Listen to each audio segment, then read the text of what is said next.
Okay, now that should cover it. I think I have all parts I want selected. Now I'm going to save it. Before you save, make sure that you have this checkered area around the image. That means that the background layer is invisible. We don't want to be able to see that, and that will be important for the next part. So go ahead and save. You can do Command S, and it's going to pop up and ask you if you want to save it as a Photoshop document, and yes, you want to do that. And OK. And now you're ready to move on to the next part. Now you're going to go ahead and open up your background image.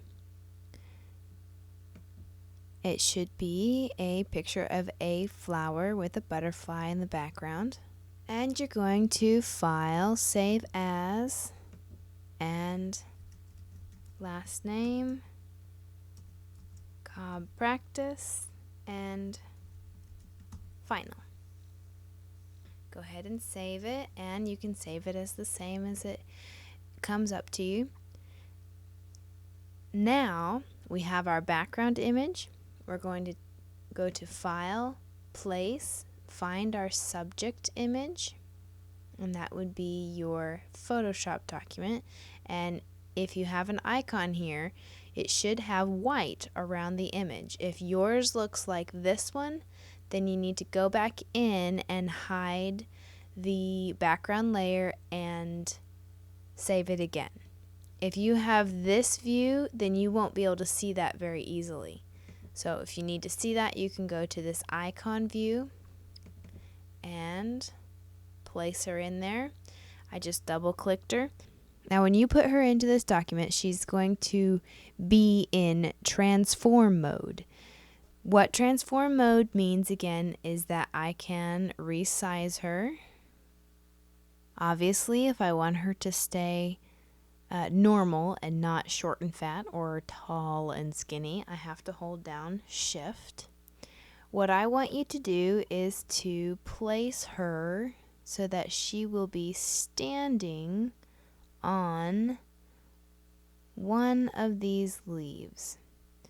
The one that you put her on should make sense, one that's in focus, so probably this one or this one. I'm going to place her on this one right there, and you can make her a little bit larger if you want to, or she can be a little bit smaller. Either way is okay. Now when you've got her the size that you want and in the place that you want her to be, you press enter, and you're going to need to rasterize this image.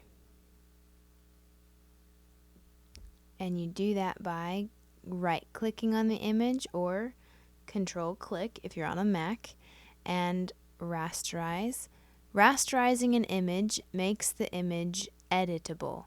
So for example, before I have it rasterized, it's called a smart object, which means that you will keep the original quality of the image. It also means that you cannot do certain things to the image. I can't paint on this. When I do that, it asks me if I want to rasterize the image, and now I will be able to paint on this image, though I don't want to paint on the image.